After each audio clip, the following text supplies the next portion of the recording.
Hello everyone, before we begin today's video, I need your help. We've noticed that the channel is losing traction, and subscribing is one of the best ways you can help us. It's quick, free, and allows us to continue bringing you great content. Your support means everything. Let's keep this channel growing collectively. Where are you watching from?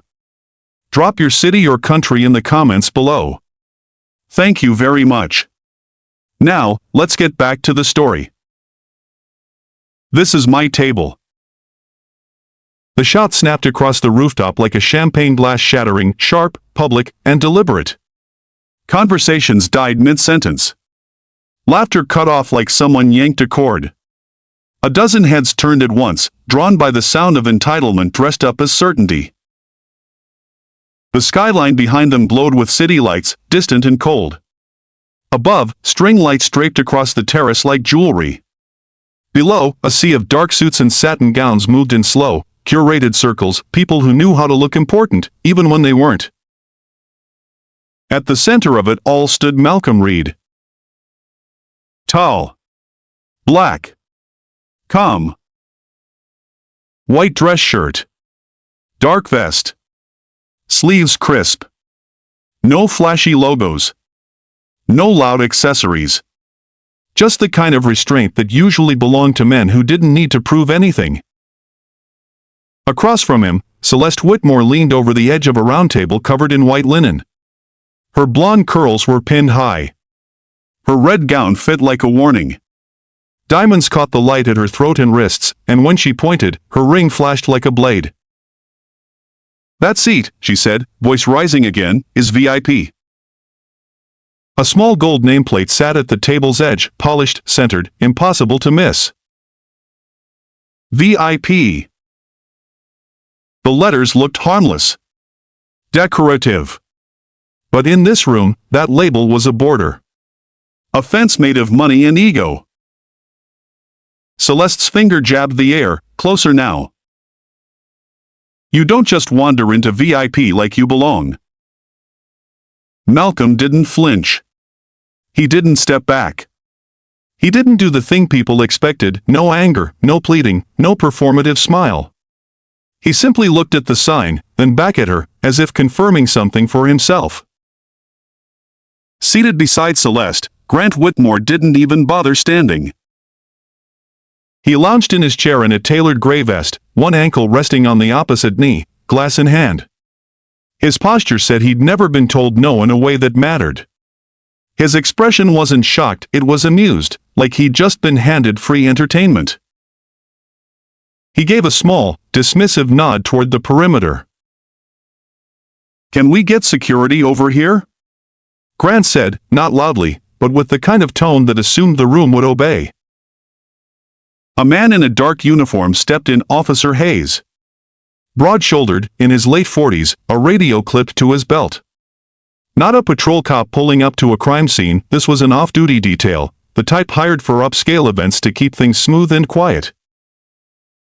His eyes swept the situation quickly, raised voices, a tense crowd, a black man at a VIP table, a wealthy couple claiming ownership of space. The conclusion formed behind his gaze before Malcolm spoke another word. Phones began to rise all around them, subtle at first, then obvious. Screens aimed like little spotlights. People pretended they were checking messages while recording the humiliation in real time. Celeste fed off it. "This is a private event," she snapped. "We have donors. Board members. People who matter. And he's just standing there like he's somebody." Malcolm finally spoke, his voice steady enough to flatten the moment. "I am assigned to this table." The room shifted, not because they believed him, but because he said it like a fact that didn't require approval. Celeste let out a loud, polished laugh designed to invite the crowd into her cruelty. "Assigned?" she echoed. "By who? The catering manager?" Grant didn't laugh out loud. He didn't need to. He watched Malcolm the way some people watch a waiter who's taken too long, annoyed, certain, and strangely offended by the very sight of him. Officer Hayes stepped closer, stopping at a professional distance, but close enough to signal control. "Sir," Hayes said, voice measured, "let's step away from the table for a moment." Malcolm turned slightly, meeting Hayes's eyes. No hostility.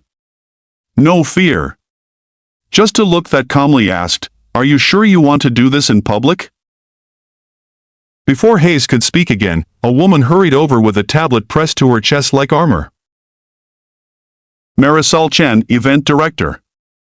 Tight smile. Tighter shoulders. The kind of person trained to keep rich people happy in disasters invisible. "What seems to be the issue?" Marisol asked, though her eyes already knew.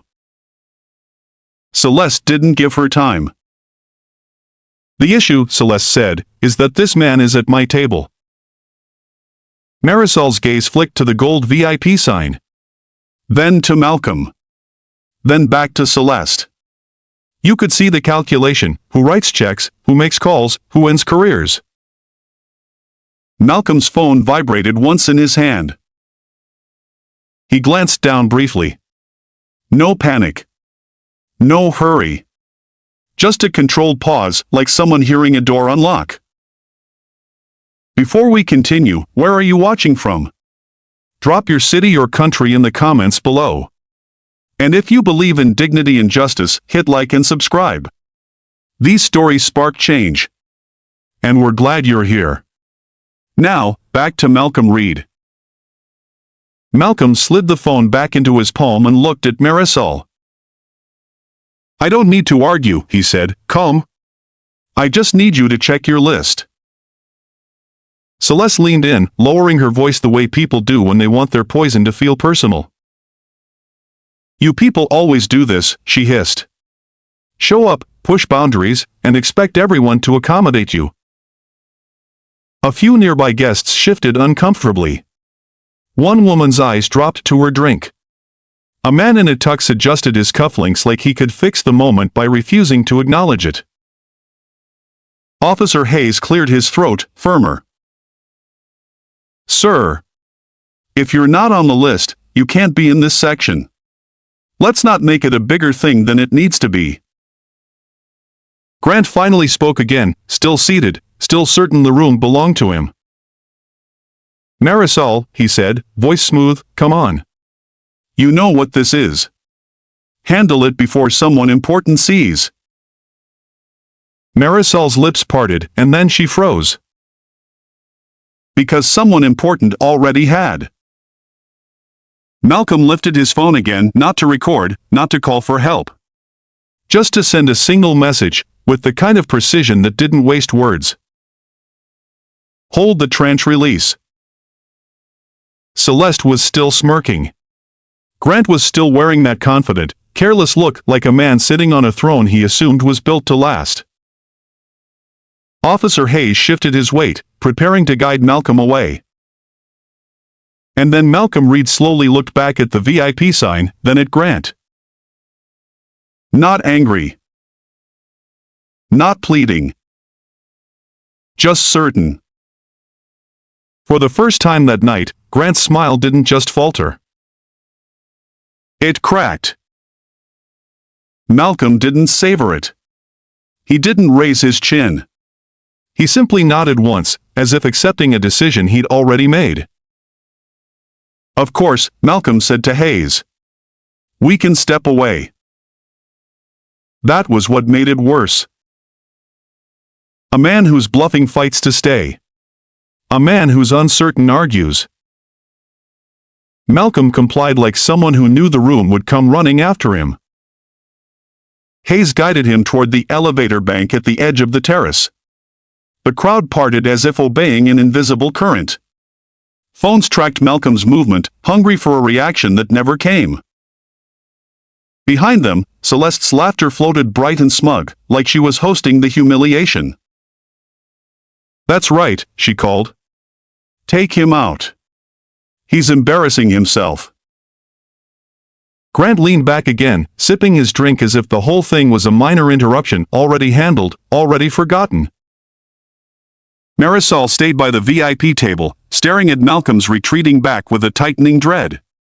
She looked down at her tablet and typed quickly, searching the guest list the way people search for a mistake in a contract right after they sign it.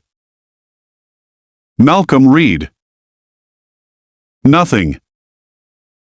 Reed, Malcolm. Nothing. M. Reed. Nothing.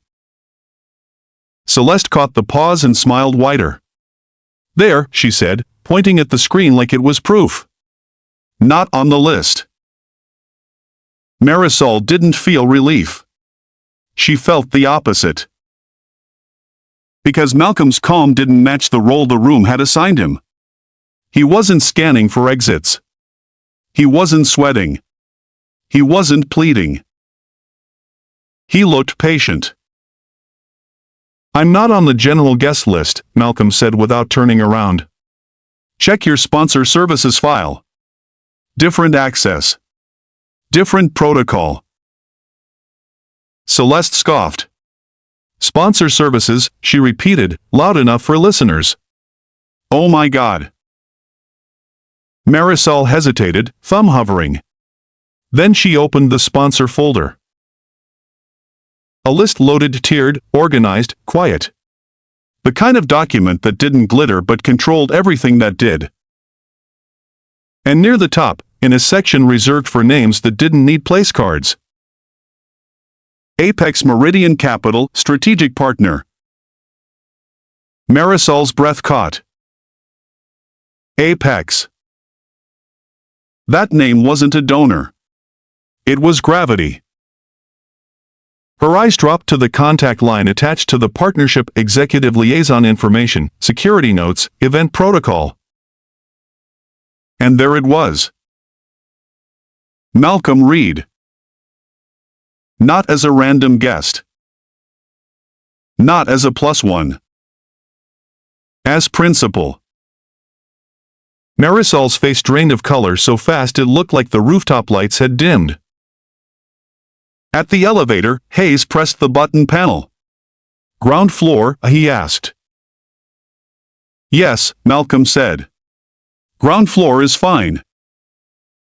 The elevator doors began to close.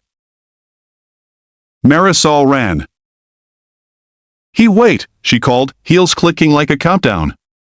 Hold it, wait. Hayes caught the door sensor just in time. The doors shuttered and reopened. Marisol stopped at the threshold, out of breath, tablet clutched tight. Mr. Reed, she said, and the way she said it had changed. The syllables carried weight now, careful, respectful, terrified. Celeste's voice rang from behind, annoyed. Marisol, what are you doing? Marisol didn't look back. She couldn't. I need a moment, Marisol said, eyes locked on Malcolm. Grant rose from his chair at last, irritation sharpening into warning. Marisol, don't, he called. Don't make this bigger. Bigger. As if the problem was volume. As if dignity was a decibel issue. Malcolm stepped 1 foot out of the elevator, meeting Marisol halfway. You found it, he said. Not a question. A confirmation. Marisol swallowed. The sponsor file, she said. Apex Meridian. Celeste laughed, short, mean. So? Lots of people sponsor. That doesn't mean. It's not lots of people, Marisol said, voice thin with panic. It's Apex. Grant's jaw flexed. He tried to keep his tone casual, but a thread of something else tightened beneath it. Marisol, he warned, don't start inventing stories. Officer Hayes watched, silent. His posture shifted, just slightly. He'd heard the name now. And in this city, names like that didn't need to shout. Malcolm didn't raise his voice. He didn't need to. I told you, he said. I'm assigned. Celeste stepped forward again, anger rising to cover confusion. Assigned to what? She snapped. To stand near rich people and pretend you're one of us? The sentence hung in the air like smoke. A few guests flinched. A few looked away. No one corrected her, not yet. Malcolm's eyes narrowed, not in rage, but in focus. Then his phone vibrated again. This time it was a call. Nadia Brooks. Malcolm answered without breaking eye contact with Grant. Nadia. A woman's voice came through, a crisp, controlled, the kind of calm built in boardrooms. Malcolm, Nadia said. The tranche is scheduled to release at 9 a.m. If we're holding the tranche release, I need your final authorization now. The word tranche didn't belong on a rooftop gala. It cut through velvet and champagne like a blade through silk. Officer Hayes's eyes sharpened. Marisol went still. Even Grant's posture stiffened, like his body understood danger before his pride did. Grant forced a laugh, thin and quick. What is this? He asked, as if mocking the term could dissolve it. Malcolm's voice stayed even. Yes, he said. Hold it. Nadia didn't pause. Understood. I'm initiating the stop order and compliance flags. You'll have confirmation in 60 seconds. Do you want me upstairs? Yes, Malcolm said. Come up. He ended the call. The silence that followed wasn't awkward. It was heavy. Celeste's smile faltered for the first time. Okay, she said, too bright. So, you made a business call. Cute. Hayes, remove him. Officer Hayes didn't move. He looked at Marisol instead. Marisol looked like she might faint. Grant stared at Malcolm now with something sharper than annoyance. Who are you? He asked. Malcolm didn't answer immediately. He simply stood there, 1 foot in the elevator, 1 foot on the rooftop, like a man balanced between leaving and ending someone's illusion. Then, through the crowd, a woman in a tailored black coat stepped off the elevator bank and moved with purpose. Nadia Brooks arrived like consequences wearing heels. She didn't rush. She didn't smile. She carried a slim leather folder under one arm, posture clean and efficient. Grant watched her approach, and something in his face shifted to recognition, not of her name, but of what she represented. Nadia reached Malcolm and spoke quietly. Stop order is active, she said. Bank will flag it. Their CFO will see the alert within minutes. Malcolm nodded once. Good. Marisol stood nearby, voice trembling. Mr. Reed. I didn't realize. Malcolm's gaze held hers, not cruel, just honest. You did what the room taught you, he said. You believed the loudest person. Grant stepped forward, forcing charm back onto his face like a mask.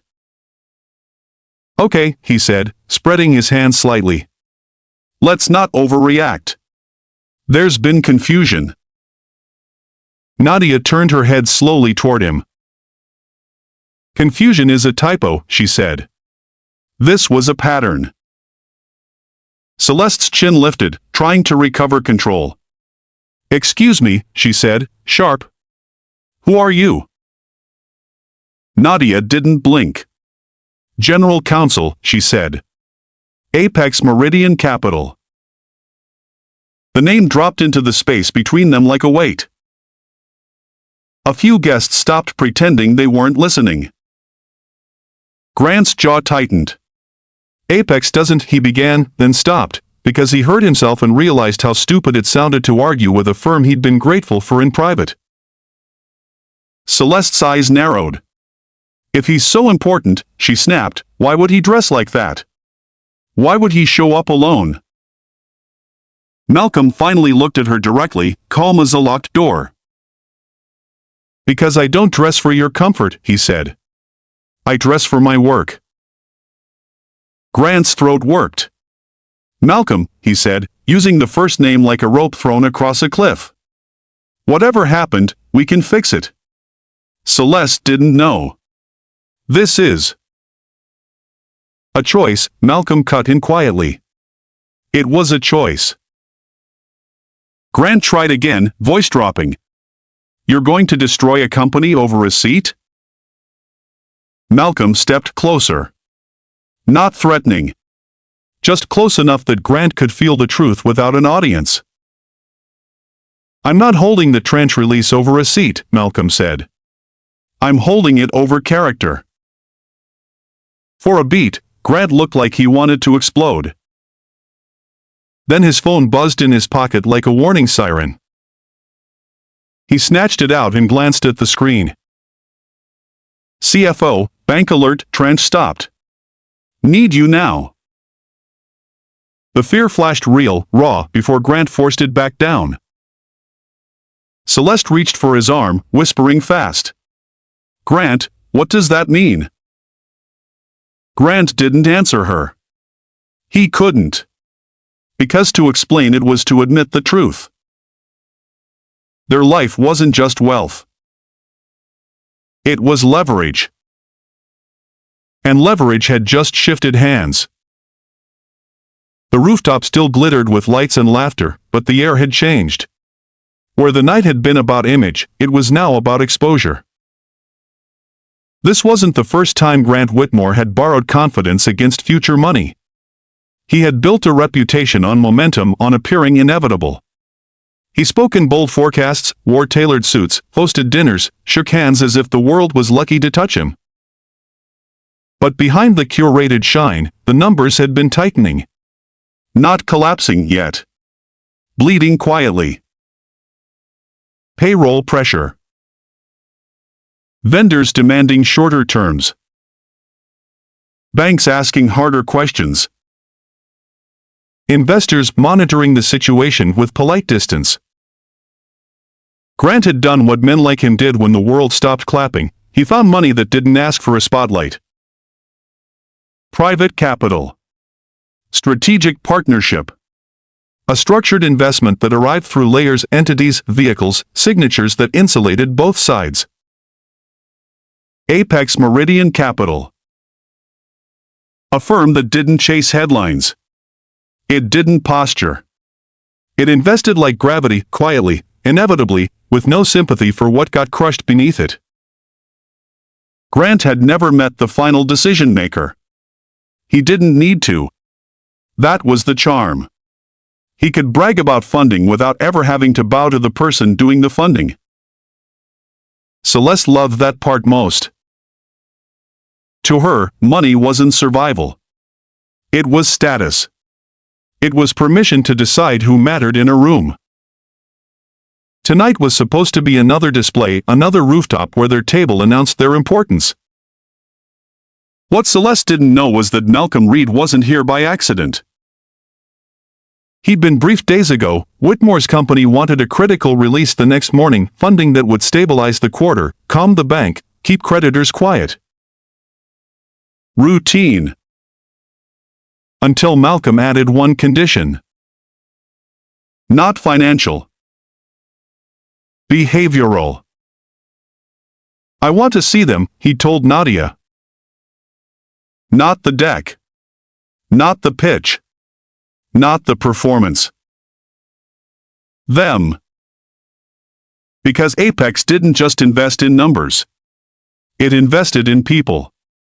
And people, when they thought they were untouchable, always told the truth. So Malcolm arrived quietly. No entourage. No announcement. Access arranged under sponsor protocol. A name filed where only the careful looked. It wasn't a trap. It was a test. And Celeste Whitmore had failed it in front of 100 witnesses. Marisol's tablet pinged with internal messages: now finance chair, foundation staff, sponsor liaison. Confirm Malcolm Reed on site? We need immediate protocol. Do not escalate publicly. Marisol's eyes darted between Malcolm and Nadia, then to the small stage where the MC still smiled, unaware the evening had split in two. What do you want me to do? Marisol whispered. Malcolm's gaze moved toward the microphone. Not with hunger. With decision. Tell the truth, he said. Marisol nodded once, terrified, and turned toward the stage. Grant lunged after her. Marisol, don't you dare. Officer Hayes stepped forward instinctively, then stopped, caught between old assumptions and new reality. Nadia's voice followed Grant, sharp and quiet. Touch her, she warned, and your funding problem becomes a legal problem. Grant froze. Marisol climbed the steps, reached the MC, and touched his elbow. His smile faltered when he saw her face. Ladies and gentlemen, he began, trying to recover, we have a... Marisol took the microphone. I'm sorry to interrupt, she said, voice tight but clear. I need to correct something immediately. The rooftop quieted in waves. Not politeness. Gravity. A guest was approached by security tonight based on incomplete information, Marisol continued. That was our mistake. Celeste's laughter died on her tongue. Marisol scanned the crowd, then found Malcolm. The gentleman who was just escorted away is Mr. Malcolm Reed, Chief Executive Officer of Apex Meridian Capital, she said, each word landing like a stamp, and a strategic partner supporting tonight's work. A ripple moved through the terrace. Heads turned. Phones rose again, but different now, no longer hungry for humiliation, hungry for revelation. Marisol's voice steadied. Mr. Reed is not only authorized to be here. He is an honored guest of this foundation. On behalf of our team, I apologize for the disrespect he experienced tonight. That is not who we claim to be, and it will not be tolerated. She looked toward Officer Hayes. Officer Hayes, thank you for keeping this calm and following protocol instead of forcing a removal. Going forward, we will be implementing clearer protocols and training so this never happens again. Hayes's expression tightened. Not offended. Acknowledging. Celeste snapped, loud enough to reclaim attention. Disrespect? Oh please. I didn't disrespect him. He was in my seat. The room heard it. The room remembered it. The room recorded it. Marisol didn't argue with Celeste on stage. She didn't need to. She lowered the microphone slightly and delivered one final line like a door closing. Anyone who continues to disrupt this event will be escorted out. Not by rage. By policy. Grant stood rigid near the stage steps, phone pressed to his ear now, voice low and urgent as his CFO spoke in the language Grant feared most, facts. No, Grant hissed. No, you don't call the bank without me. He listened, eyes darting, face tightening. By the time he ended the call, his posture had changed. He looked smaller, not physically, socially. Because he could feel the shift, the same guests who had watched Malcolm like entertainment were now watching Grant like risk. Celeste hovered near him, whispering sharp questions. How could you not know? She snapped. Why would he be here? Why would anyone let him? Not now, Celeste, Grant muttered, dismissing her without looking. That alone stunned her. Grant never dismissed her in public. Celeste turned toward Malcolm instead, voice rising in a desperate attempt to regain control. You did this on purpose, she accused. You set me up. You wanted me to look bad. Malcolm met her gaze, steady. I didn't set you up, he said. I showed up. Celeste scoffed. Oh, you're acting like some hero. Malcolm didn't move. His voice stayed even, like policy read aloud. You treated a stranger like he was disposable, he said. That wasn't a trap. That was you. Phones captured her face as it tightened. Captured Grant's silence. Captured the moment the room stopped laughing with them and started backing away. The clip escaped the rooftop within minutes. One angle caught Celeste's finger. Another caught the words "you people." Another caught the escort attempt and the stage apology. And outrage did what it always did when truth was finally visible. It multiplied. Grant's phone buzzed again. Board chair, call me now. Emergency meeting. Another buzz. Vendor, payment status? We heard funding paused. Another. Unknown number, press inquiry, comment requested regarding gala incident. Grant stared at the screen like it was a mirror showing him what he really was, exposed. Across the rooftop, Nadia checked her own phone and leaned toward Malcolm. Confirmation received, she said quietly. Stop order logged. Compliance flags active. Malcolm nodded once. Then he turned to Marisol. I want a private room, Malcolm said. 10 minutes. You. Hayes. The foundation chair. And Mr. Whitmore. Grant's head snapped up. I'm not. Nadia's gaze cut him clean.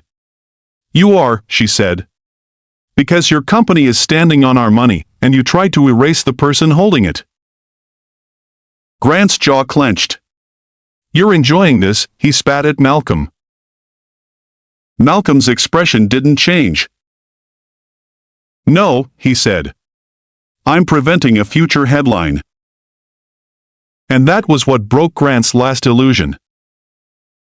Malcolm wasn't punishing him out of emotion. Malcolm was removing risk. Marisol guided them toward a private lounge off the terrace, soft lighting, glass walls, the kind of room meant for quiet negotiations and delicate smiles. Celeste tried to follow. Nadia stepped in front of her, voice calm. This meeting is not for you, Nadia said. Celeste's eyes widened. Excuse me? Officer Hayes stood near the doorway, posture firm, not aggressive, but absolute. Celeste looked at Hayes, stunned that he wasn't automatically on her side anymore. Hayes didn't blare. He simply held the boundary. Celeste remained outside the glass, fuming silently, reduced to an audience. Inside, the lounge smelled like expensive candles and panic. Grant entered last, stiff-backed, trying to recover authority with posture alone. Look, Grant began, forcing politeness, we can handle this privately. Whatever your concern is. Malcolm lifted one hand, not silencing, slowing. This isn't about my feelings, Malcolm said evenly. This is about your liability. Grant's face tightened. Liability, he repeated, as if the word itself insulted him. Nadia opened her folder and slid documents across the table, clean, precise, prepared. No drama.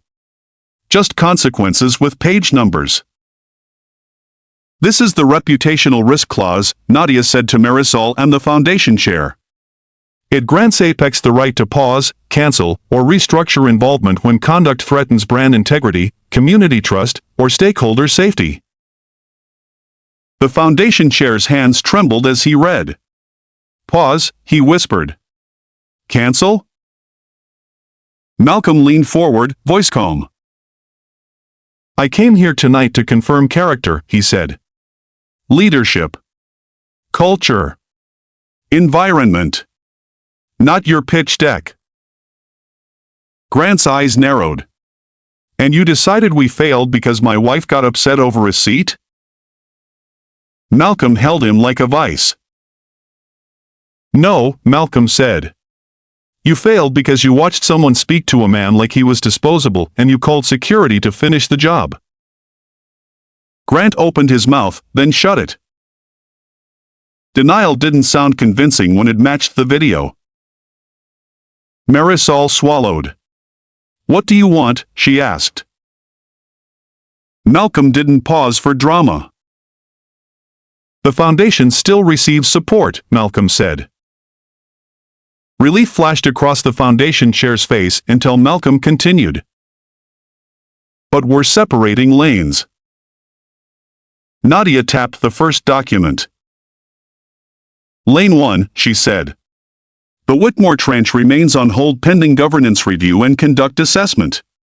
That's investment capital. Different rules. Grant stiffened. You can't just hold. We already did, Nadia said, calm. Then Nadia tapped the second document.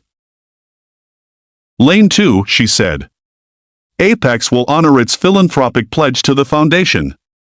However, it will no longer be co-branded or routed through the Whitmore Partnership. It will become a restricted grant, scholarships, and incubator program, measurable community impact, transparent oversight. Grant's eyes flashed. So you're taking my name off it? Malcolm's voice stayed steady. I'm taking your behavior out of the pipeline, he said. The community still gets the support. You just don't get to wear it like a costume. Grant's composure cracked. You're humiliating me. Malcolm's gaze didn't change. You humiliated yourself, he said. I'm refusing to pay for it. Officer Hayes shifted, uncomfortable in a way that wasn't defensive, reflective.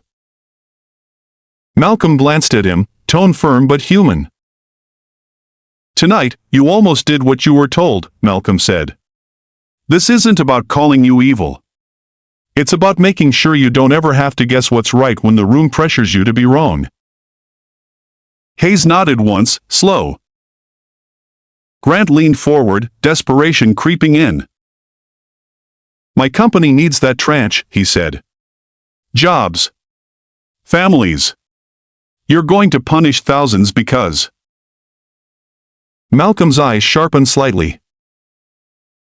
Then act like you're responsible for them, Malcolm said. Because leadership isn't a suit. It's what you allow when you think no one important is watching. Grant swallowed. His eyes flicked to the glass door where Celeste hovered, her mouth moving in angry silent shapes. And her? Grant asked, voice lower. What about Celeste? Malcolm's answer came without cruelty. She can apologize, he said. But apology isn't currency here. Accountability is. Nadia slid another page toward Grant. You will agree to a governance review, Nadia said. You will step down from any public-facing role tied to this partnership while it's underway. You will issue a written acknowledgement of tonight's conduct without blaming staff, without blaming miscommunication, without hiding behind private event language.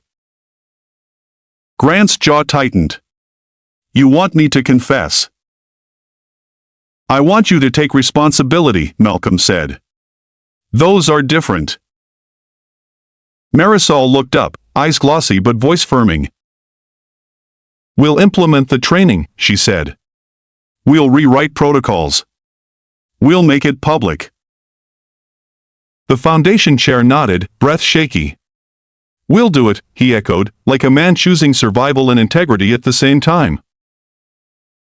Malcolm stood, straightening his vest with quiet finality. Good, he said. Then tonight doesn't end as a scandal. He paused, eyes on Grant. It ends as a correction. Outside the lounge, the rooftop kept glittering, but the glitter felt thin now, like makeup after tears. Grant stepped out into the terrace and felt eyes on him, different eyes. Not admiring. Assessing. Measuring how close he was to collapse. Celeste rushed toward him the moment the door opened. "What did he say?" she demanded. "What did he do? Tell me he didn't." Grant cut her off with a look so sharp she stopped mid-sentence. "He held the tranche release," Grant said, voice low and trembling. "He separated the pledge. Grant swallowed hard. He took the room away from us." Celeste blinked. "You can't let that happen." Grant let out one short, ugly laugh. "I didn't let anything happen," he said. "I watched you happen." Celeste's face twisted, offended by the truth. "You're blaming me?" "I'm blaming the thing you thought you could do to people," Grant whispered. "Because you've always done it. And I've always stood next to you like it was normal." Celeste looked around, trying to find allies, faces that would smile back, women who would nod in agreement. But the circle had already moved. Status doesn't love controversy. It loves safety. And Celeste Whitmore had become unsafe. By morning, the skyline looked the same, bright, indifferent. But for the people who had stood on that rooftop, nothing fit the same. Grant's company didn't collapse in a dramatic explosion. It entered something worse, the slow, humiliating process of consequences. Before sunrise, the board convened. Not over drinks. Not over jokes. Over risk. Over reputation. Over the video that had already reached screens far beyond their social circle. Grant sat in a windowless conference room while people who once praised his vision spoke in the language they truly respected: liability, governance, exposure, reputational damage. He tried to defend it at first: misunderstanding, private event, emotions running high. Then the board chair played the clip again. Celeste's finger. The words, "you people." Grant's own voice, "Get security." The room didn't argue with him. It looked at him like a cracked asset. By noon, Grant was informed calmly that he would step down from public-facing leadership pending review. Advisors were brought in. The bank requested additional assurances. Vendors tightened terms. The CFO stopped speaking in euphemisms and started speaking in survival. Grant told himself he was a victim. Then he watched the clip one more time alone. And for the first time, he couldn't pretend it was only optics. It was character. Celeste tried to fight the narrative the way she'd always fought: louder, shinier, meaner. She posted statements that sounded like excuses. She blamed miscommunication. She used the word privacy like it could erase a public wound. But social air doesn't work like that. People stopped returning calls. Invitations dried up. The same crowd that once made space for her now made distance, because status loves certainty, and she had become unstable. Officer Hayes attended the training Malcolm required. Not because he was shamed. Because he couldn't forget the feeling of his hand hovering near Malcolm's arm, how close he'd come to doing the wrong thing with a professional smile. When the instructor asked, "What did the room assume?" Hayes didn't hide. He answered. And that honesty, small as it seemed, changed how he looked at every room afterward. Marisol rewrote the event protocols as if rewriting a spine. Sponsor identification procedures. Clear escalation standards. Anti-bias training. A rule that didn't default to remove whoever makes donors uncomfortable. She stopped treating dignity like an optional perk. The foundation chair announced the restricted grant 2 weeks later: scholarships, entrepreneurship incubator programming, measurable outcomes, transparent oversight. Not pity money. Strategic capital. A journalist tried to frame it as a redemption arc for the gala. Malcolm didn't comment. He didn't need to. The result spoke louder than any statement. Founders who had never been invited into rooms like that began receiving mentorship, legal support, seed funding. Not charity checks. Investment. And in a quiet conference space on a weekday morning, Malcolm sat across from a young founder, black, nervous, brilliant, who kept apologizing for not having the right background. Malcolm stopped him with a look that held no judgment. "Don't apologize for your origin," Malcolm said, voice steady. "Build your outcome." The founder swallowed hard and nodded. Outside, the city moved on. Inside, something shifted, quiet, permanent. Because that was Malcolm's version of justice. Not screaming. Not spectacle. Just leverage used responsibly. That rooftop gala had tried to reduce him to a seat he didn't deserve. So he did what real power does when it's disciplined. He reallocated the room. And as Malcolm left the meeting with Nadia walking beside him, calm, efficient, already turning the correction into a system, he said the only line that mattered, soft and final. "Character is currency." Then he stepped back into the world like a man who never needed a VIP sign to know where he belonged.